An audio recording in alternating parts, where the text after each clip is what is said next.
আজকে আপনাদেরকে আমি একটি শক্তিশালী জিনিস দেখিয়ে দিব এবং আপনারা কিভাবে সেই শক্তি অর্জন করবেন সে বিষয় নিয়ে আজকে আপনাদের মাঝে আলোচনা করব।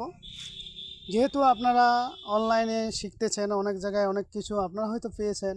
আজকে যে উপায়টি দিব এটা হয়তো অনলাইনে আপনারা এখনও পাননি। তবে একটা জিনিস মনে রাখবেন, ইন্নামা আমানবিন নিয়ত, যার যেই নিয়ত সেই নিয়তের উপরে বরকত করবে কাজের। এখন আমি একটা জিনিস আপনাদের মাঝে দিলাম, আপনি সেটা পেয়ে নিজে মাতাব্বরি করবেন, বড় বড় কথা বলবেন, সেটা কখনোই কাম্য নয়। আমি বরাবরের মতো আজকে আপনাদের মাঝে যে জিনিসটি দিব, এটা সম্পূর্ণ অলিয়া উলিয়াদের একটা কেরামতি। নিজস্ব শক্তি বলতে আমাদের কিছু নেই, কারণ আমরা গুনাহগার পাপিক, আমরা পাপ করতে দ্বিধা করি না। আমরা নিজেরাই সবসময় পাপের ফসলে, প্রতিটি নিঃশ্বাসে আমরা পাপ করতে থাকি, গুনাহ করতে থাকি। তো আমাদের দ্বারা এইসব কোনো দিনই সম্ভব না। যদি সেই জিনিস আপনারা অর্জন করে নিতে পারেন তাহলেই সম্ভব, আর না হলে কোশ্চিনকালেও হবে না। তো বন্ধুরা, আপনারা পানির মধ্যে দেখবেন দুইটা ঘর দেখাবো, আমি দুইটা আপনাদেরকে ঘটি দেখাবো। এই ঘটির মধ্যেই পানিগুলো দেখবেন, একটা ঘটিতে আপনারা স্ক্রিনে দেখেন দুইটা ঘটি দেখতেছেন। একটা ঘটি টোটালে পানি স্টপ, একবারে নড়াচড়া করে না। আর একটার মধ্যে দেখেন নড়াচড়া করতেছে। এখানে কিন্তু আমি খোয়াজ খিজিরকে যখন ডাক বা আহ্বান করব, তখন কিন্তু পানিটা নড়াচড়া করবে। ঠিক আছে? এই পানি আসলে আমি শুরু থেকেই বলছি, নিজস্ব কোনো শক্তি নেই। যতক্ষণ পর্যন্ত তারা নড়াচড়া না করে ততক্ষণ পর্যন্ত কিন্তু এটা কোশ্চিনকালেও সম্ভব হবে না।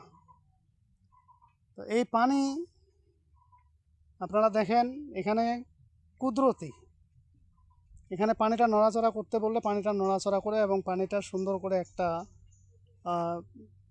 যে পানির যে একটা শক্তি, খোয়াজ খিজিরের যে একটা শক্তি, সেই শক্তিটা আপনারা এখানে পেয়ে যাবেন।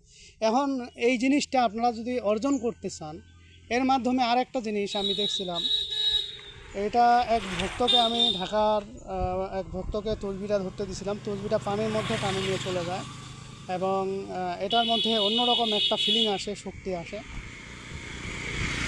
তো এই শক্তিটা আপনারা যদি কেউ মনে করেন যে এটা হয়তো ফ্যানের পাখা বা অন্য কিছু দিয়ে চলে, কখনোই না, কোশ্চিনকালেও না। যদি এটা অবিশ্বাস করেন, আপনার দ্বারা কোনো দিনের কাজ হবে না।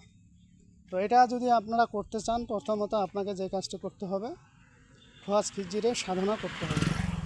খোয়াজ খিজিরে সাধনা করলে এই কাজটি আপনারা করতে পারবেন, নতুবা কিন্তু কোশ্চিনকালেও পারবেন না। এখন খোয়াজ খিজিরে সাধনা অনেকের জানা আছে, অনেকের জানা নেই। ঠিক আছে?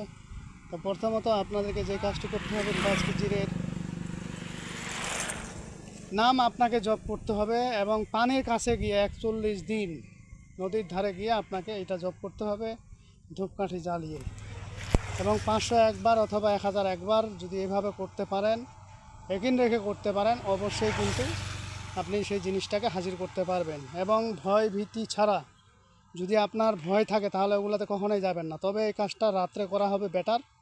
দিনে শক্তি থাকে না, রাত্রে শক্তি। দেখেন পানিটা বেশি বেশি ধরতেছে, দেখেন বাবা, একটু পানিটা ঘুরাই দিবেন, ঘুরাই ঘুরাই একটু দেখান দর্শকদের, যেন দেখতে পাই, বুঝতে পারে। দেখেন, ঘুরান, ভিতরে যে জিনিসগুলো আছে এগুলো ঘুরান, ঘুরান,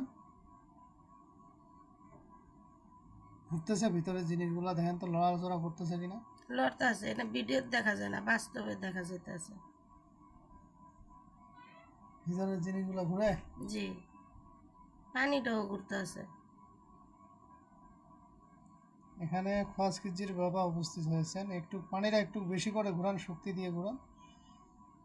এই দেখেন বন্ধুরা, আমি আসন থেকে উঠে পড়ছি। আসন থেকে ওঠার পরে দেখেন ঘড়ির পাড়ে বেশি একটা নড়াচড়া করে না। এই দেখেন, দেখছেন নড়াচড়া করে করে না। এই দেখেন, আমি আসন থেকে ওঠার পরে পানিটা এখনো ঘুরে না, ঘুরে আপা ঘুরে না, টোটালে ঘুরে না। ঠিক আছে? এই হলো পানির কারিশমা এবং শক্তির কারিশমা। ঠিক আছে? তো এখানে অনেক জিনিস উনি নিয়ে আসছে, ওনারও আসন ছিল। ঠিক আছে? ওনার আসনটা কারণবশত ভাষায় দিছে। এই যে অনেকগুলো জিনিস দেখেন, অনেকগুলো এটা থাকে বেশি। তো এইভাবে যদি আপনারা টানে যাইতে পারেন, এমনও হইতে পারে 7 দিনের মাথাও আসতে পারে, 21 দিনের মাথাও আসতে পারে। যদি আপনার ভালো ভাগ্য থাকে, ভাগ্য ভালো হয়, সেক্ষেত্রে আপনারা বুঝতে পারবেন। আর এটা সাধন হয়ে গেলে আপনি যদি পুকুরে পানিটাকে নড়াইতে বলেন, পুকুরে পানিটা আপনার বিনা বাতাসে আপনাকে দেখাই দিবে, পানিটার মধ্যে চালু শব্দ করতেছে, পানিটা নড়া দেখাই দিবে। তো ঠিক আছে বন্ধুরা, আজকের ভিডিও এই পর্যন্তই। ভিডিওটি যদি ভালো লেগে থাকে অবশ্যই একটি লাইক দেবেন, বন্ধু বান্ধবের কাছে শেয়ার করে দেবেন। আর যারা এখনও আমার চ্যানেলটি সাবস্ক্রাইব করেননি তারা সাবস্ক্রাইব করে নেবেন এবং পাশে থাকা বেল আইকনে অল ক্লিক করবেন, যাতে ভিডিও ছাড়ার সঙ্গে সঙ্গে নোটিফিকেশন আপনাদের কাছে পৌঁছে যায়। আর যারা অলরেডি সাবস্ক্রাইব করে ফেলছেন তাদেরকে অসংখ্য ধন্যবাদ। তো পরবর্তী ভিডিও দেখার আমন্ত্রণ রইল। সে পর্যন্ত ভালো থাকবেন, ধন্যবাদ।